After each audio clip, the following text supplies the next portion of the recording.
He also does not have any money, so this could be difficult. No money, no food, no hope, no friends. What a guy.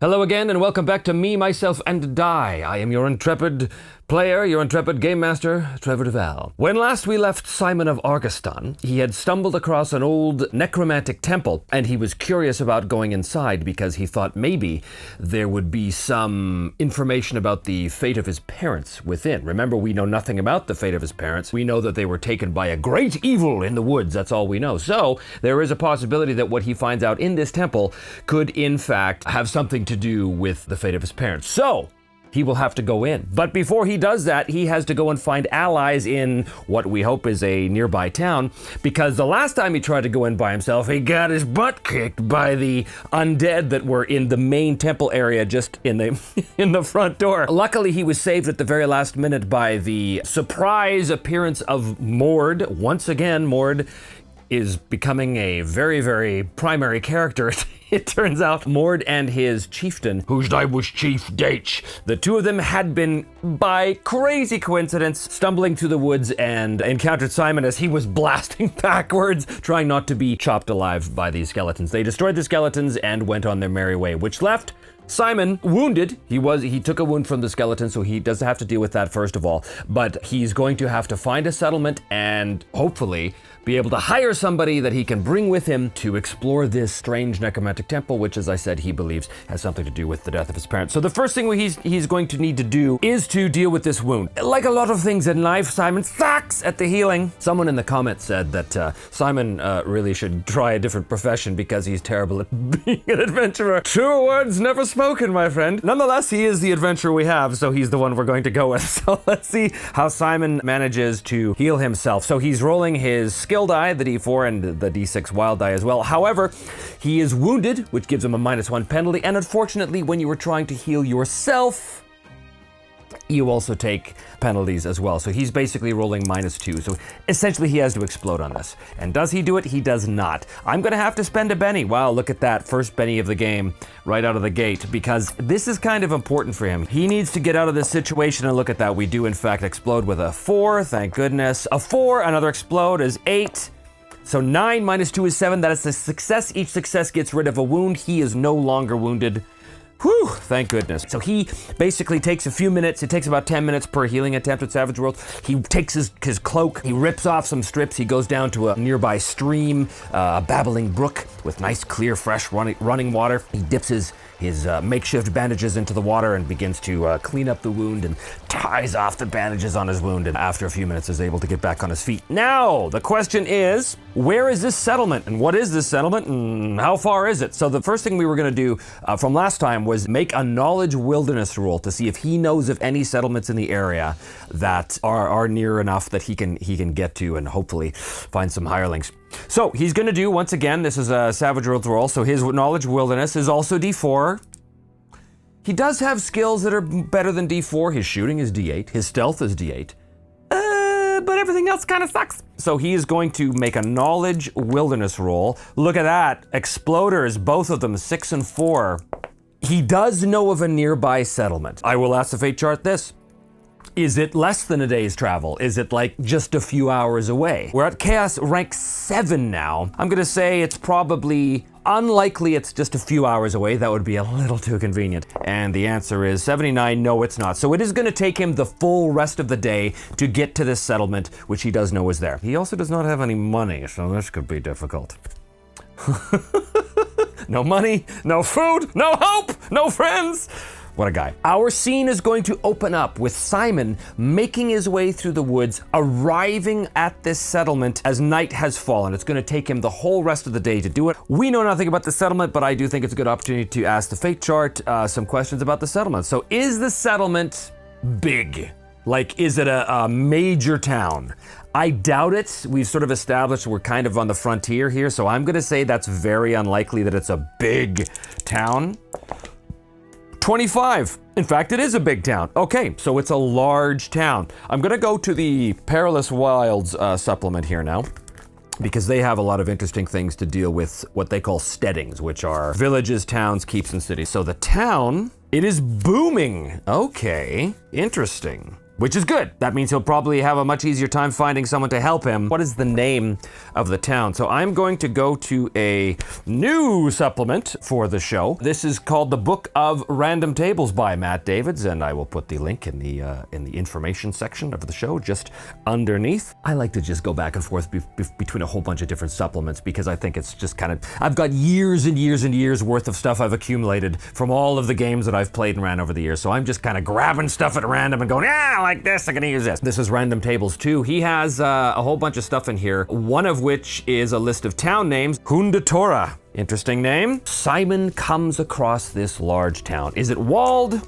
It is a frontier town, so I'd say there's a pretty good chance it is in fact walled. We're gonna call that likely. Is it a walled town? 60, yes it is. And because there's walls and because it is at night, there's a gatehouse, of course there is, and of course there's going to be guards at the gate. That just makes perfect sense. So Simon comes up to the gatehouse, and the guard immediately hails him. "We close the gates at nightfall, stranger. What is your business here?" "Hello, good man.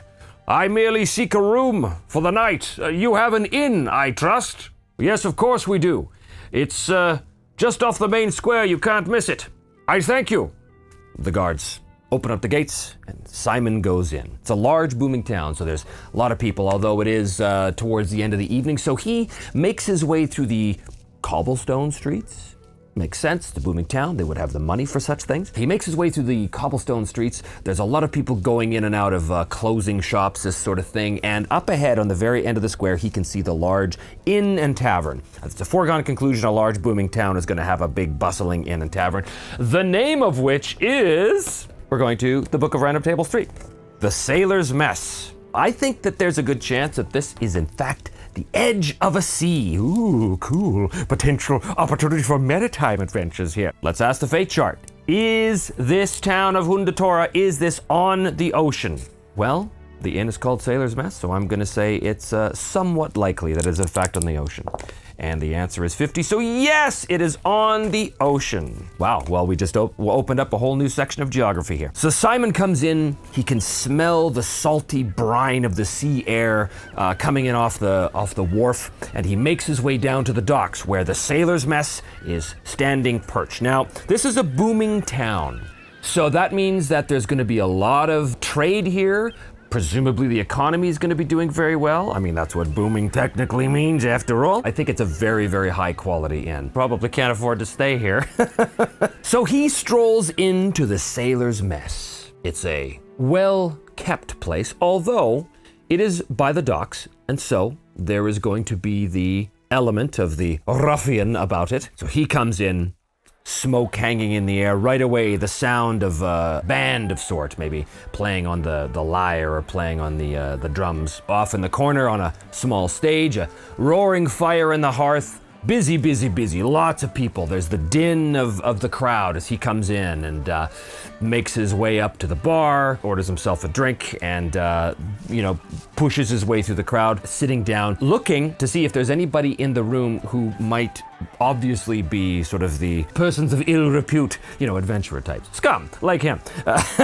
Is there going to be anybody in the bar that fits the description of people he might be looking for that he could entice to come along with him on this mad, mad venture to go inside the temple? Let's find out. I think it's somewhat likely that there is, in fact, someone here. And we roll a 39. So there is. It's not an extreme, yes, so it's not obvious. Oh, look, yeah, there's the guy I want to hire. But there are people definitely here. He sees one such person and goes up to them. Let's find out who they are. Let's use Une for this. This person is 23. A logical 84. A logical brute. Okay. A logical brute. Okay.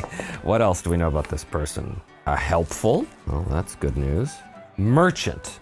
A logical brute, helpful merchant. This is a big, brutish-looking guy, but he's exquisitely dressed. He's clearly a well-to-do merchant. He's sitting there, he's eating the finest foods, he's drinking the finest wines from across the sea, but he sees Simon sort of coming through the room, and right away, because he's helpful, he says, my friend, won't you, Actually, that's a weird voice for a big, brutish guy, isn't it?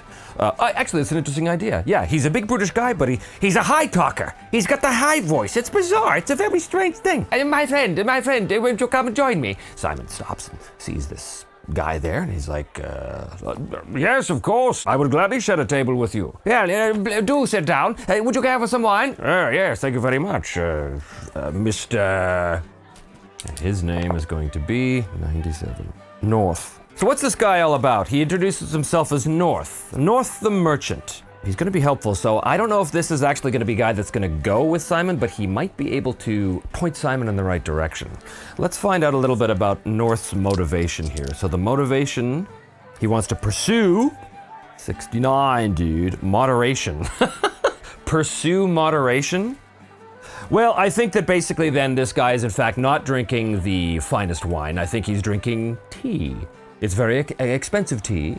Perhaps tea is expensive in this part of the world because it comes from across the sea. The tea from across the sea? Yeah, so he's actually not drinking wine. Nonetheless, Simon sits down to him. Listen, my friend, I'll come right to the point. I am here because I am looking to furnish an expedition. I'm looking for people that I could hire to come with me on, a bit of an adventure, actually. An adventure? Well, I confess I know very little about such things, but, I do know of some people around here, some people in this very establishment that, might be willing to help you.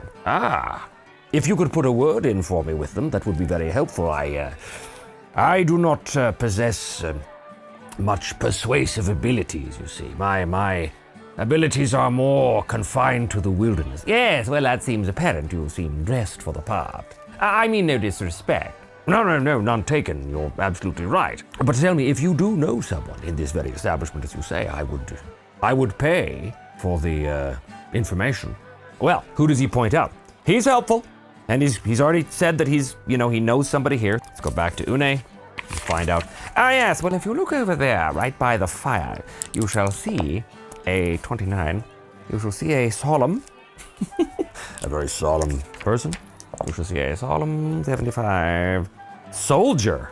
Ooh.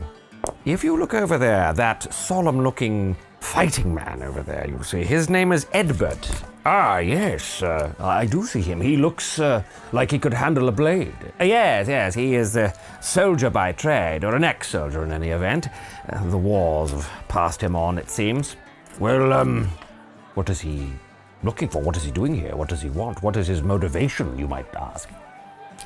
Yes, EDBERT, the soldier. Well, he's looking to operate ghosts. Interesting. Well, to tell you the truth, my friend Simon, EDBERT, what's EDBERT all about? He's trying to operate ghosts. What that means to me is that he's trying to control a ghost. He's being haunted. EDBERT is a soldier who's being haunted by someone that he killed in battle, and his goal is to purge himself of this haunting. So the reason why EDBERT looks so solemn is because he almost never sleeps, and he's sitting there looking very solemn, staring into the fire, long drawn features, large deep circles under his eyes, and he's sitting there staring, and every now and then he seems to notice something around him, or maybe he even whispers something. He's looking a little sketched out, and he's definitely sitting alone. So EDBERT, the solemn soldier, sitting staring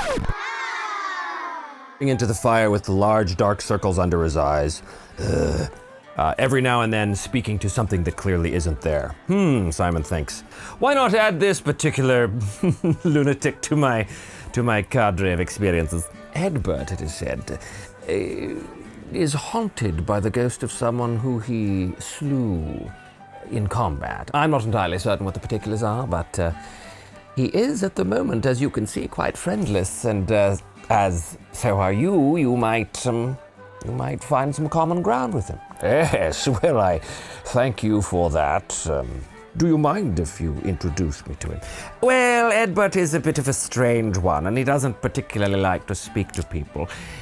Begs the question what he's doing here in the inn. Nonetheless, please, my friend North, I would very much appreciate an introduction, if there's anything you could do at all. Well, I suppose I could be convinced. Or persuaded, you might say. But not by Simon, because he's terrible at everything he does. Remember?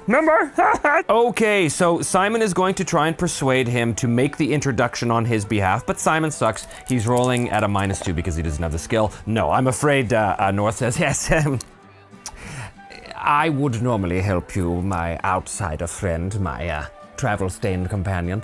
However, Edbert is somewhat on edge, and if you speak to him the wrong way, he's somewhat volatile. I would just say, be very careful when you approach him. Well, that's good advice. I will do just that. So Simon makes his way over to Edbert. You can see Edbert sitting there sort of, twitching a little bit every now and then. Weird. So, what I want to know is, before we go too much farther with this encounter with Edbert, I just want to know what his basic power level is. Is he as strong as Simon? Is he less strong than Simon? That whole thing. 56. So he's comparable to Simon. So he's going to be fairly decent at what he does, but not awesome at virtually anything else. So he's a soldier, so his fighting is going to be really great. I'm just going to give him sort of a fighting of D8. He's not bad at all. Simon pushes his way through the crowd, going up to Edbert, who's sitting there staring at the fire. Hello, my friend. Might I join you? Edbert looks up to him. Now, Edbert, we know already, is not particularly liable to speak to somebody here. He's not very social. And Simon also has -2 charisma because he sucks so bad because he's an outsider, so he failed that role even worse. So Edbert kind of looks up at him. He's strong, he's vigorous, but he's really quite sleepless. I'm going to give him a different accent just to differentiate him. I think it might be fine if he's Irish. Why not? Sleepless Irish bugger. Excuse me, my friend. Might I join you? You might. But I don't know why you'd want to do that. Well, to tell you the truth, I have a bit of a business proposition. The merchant over there north, he has pointed out that you are in need of certain services that deal with the undead. That merchant best watch the next time he runs his tongue like that. Yes, well, I bring this up because, as it turns out, I am in the midst of exploring an ancient ruin in the woods. A ruin that might directly have something to do with your particular issue, your haunting. I don't think there's anything you could do for me, my friend. Yes, well, I'm not entirely sure about that either. But the place I'm going to was an ancient temple to a necromancer. It's possible that we could find information there that might help you rid yourself of this ghost, whoever it is. What do you say to that? I think that Simon has probably hit upon the one thing that Edbert would actually listen to, because his sort of eyes perk up, at the prospect. He's trying to get rid of this ghost. So I think that this crazy long shot of this outsider, this wilderness dude walking in and saying, hey, I'm going to this place where there might be a chance of finding some way to rid you of this haunting. I think it's a long shot, but I think Edbert might actually be willing to take that long shot. So let's find out. What's the odds that Edbert is even going to be amenable to this at all? Originally, I was going to say it's probably unlikely because he's kind of antisocial, but because Simon has said this specific thing that deals with the ghost that's haunting him, I'm going to increase that to very likely. So it's very likely that Edbert 08. Extreme yes. Okay. I'll do it. I'll go with you. What was your name again? Forgive me, Simon of Argoston. Simon. I'm Edbert. You don't need to know my last name. Right. When are we going? Well, I was hoping to procure some other mercenaries before we set out. I don't think that's necessary. You and I can do it. I think Edbert might be really driven now. Is he super driven to do this? I think it's somewhat likely, but he's super driven to go. Yes. There's no need for anybody else. You and I can take care of this. You should know, Edbert, that the temple itself is guarded by the very denizens that the necromancer was experimenting with. I myself was driven out by 3 animated skeletons, probably acolytes of the priesthood that used to serve there. There, I'm guessing, will definitely be more dangers within, and it could behoove us to have some sort of priest, someone with the powers who could turn such creatures away. Well, are you a man of faith? We've sort of established that Simon is sort of a man of faith himself. Yes, I accept the gods into my heart, all of them, and strive to do their will when I can, but I cannot call upon their powers. I think he's just got to try and convince him. EDBERT wants to go. EDBERT wants to go, like, now. I think his interest is perked. He wants to get up and go, pack his stuff, and get out of here first thing in the morning. But Simon's trying to convince him. Otherwise, does Simon convince him to stay? This is going to be another persuade roll, which he sucks at. Persuade is at -2. Listen, if you know something about how to get rid of hauntings, then I don't want to wait around for any priests. We should go, the two of us, first light. Very well, EDBERT. We will set out in the morning. I assure you, we will go. But just give me the evening to try and find someone else. You can spend your last evening here however you like. I'm going to finish this drink and go to bed. And in the morning, I will see you outside the front door. Right? Yes, right. I assure you. And then EDBERT goes back to staring into the flames, twitching. So Simon now does not have a lot of time to find somebody else to try and help him. What are the odds that there is a priest who is able to help him here in the tavern? Let's ask the fate chart. I'm going to say it's very unlikely that there happens to be a priest available. 60, there is not. So, I think he's going to have to try and find a temple in town and try and procure the services of someone there. So, is there a temple in town? It's a booming town on the sea, trade town. There's definitely going to be some sort of temple. I've established kind of in the background a little bit that this world that we're in here is a polytheistic world, so there are many deities. I don't know anything about them at this point, but we're going to assume that there are a handful of temples in this booming town. Probably there's a god of the sea. There'd definitely be a god of trade here, but there might be a god of something else here. But the point is, there's going to be a temple that he can go to try and see if he can hire one of their priests or even one of their acolytes to come with him. Yes, there is definitely a temple in town. So we know that there is a temple to the sea god and that there's a temple to the merchant god, but is there a temple maybe to like a warrior god of some sort? That would be really helpful if there was. Is there a temple to a warrior god? I'm going to say it's probably unlikely. We've already got 2 temples in a booming town. It makes sense. A warrior god in this town, it's possible, but I'm going to say it's unlikely. Is there a temple to that? And we roll 57. It was 55, so no. So he's going to have to make do with one of the acolytes from the merchant god or from the sea god. So he goes to the temple of the sea god. Well, what do we know about the sea god? First of all, is it a god or a goddess? 1 to 3, it's a god. It is, in fact, a god. The sea god is a god of maritime trade, the weather. That's going to be a big thing for a sea god, and like protection of sailors.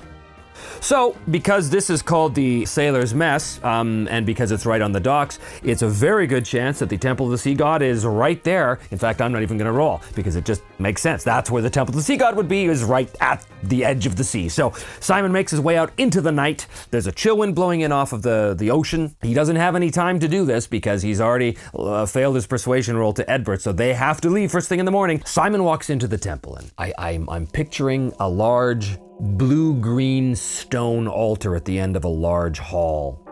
The hall is sort of a dome. Actually, it's not an altar exactly, it's a pool. It's a rippling aquamarine pool carved out of a blue-green stone, and there's a couple of junior priests tending the pool right now, saying prayers over it. I think there's a good chance there is a handful of sailors who are also there, sort of kneeling in a circle all around this large pool. There is a couple of priests who are leading individual prayers for these sailors, and this is the scene that Simon walks in on. As he comes up, is there a priest who is currently unoccupied with one of the sailors? I'd say that's somewhat likely.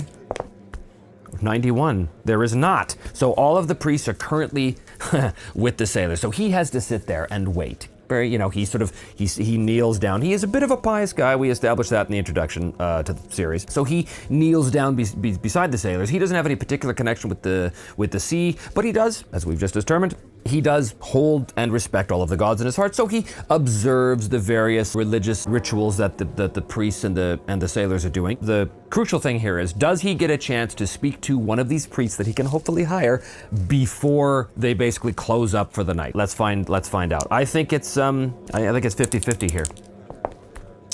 04, extreme yes, perfect.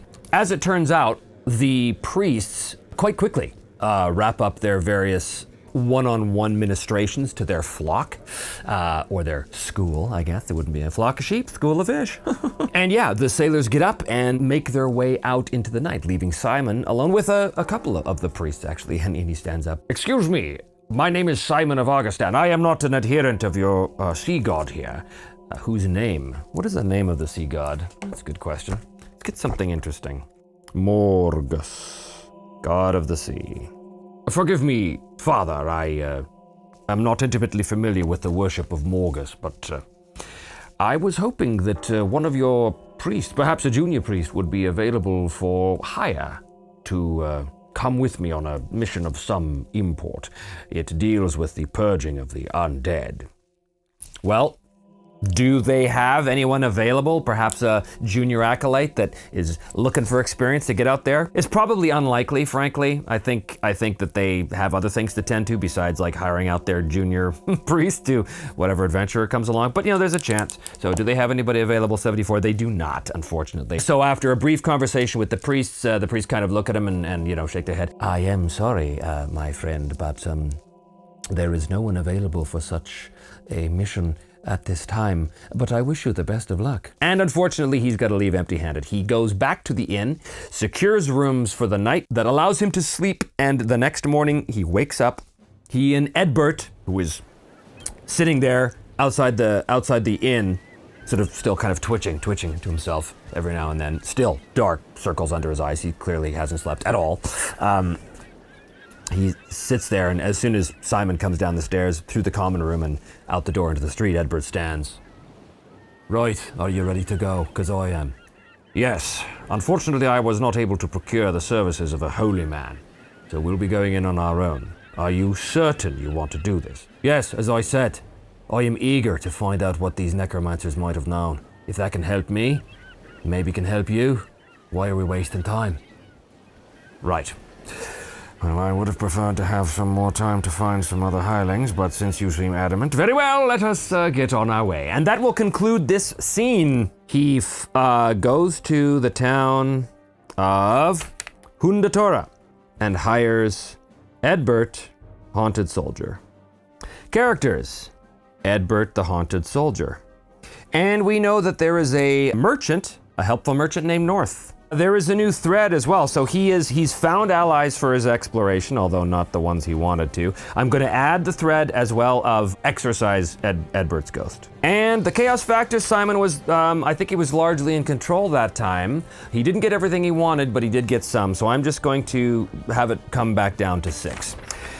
So he is now, the next morning, with EDBERT, setting out from the town of Hundatora, and they are going back into the mountain wilderness to go back to the Temple of Thuazan, I just gave it that name, in order to plunder it and seek answers for both EDBERT and Simon. What will they find? We shall find out together next time on Me, Myself, and Die.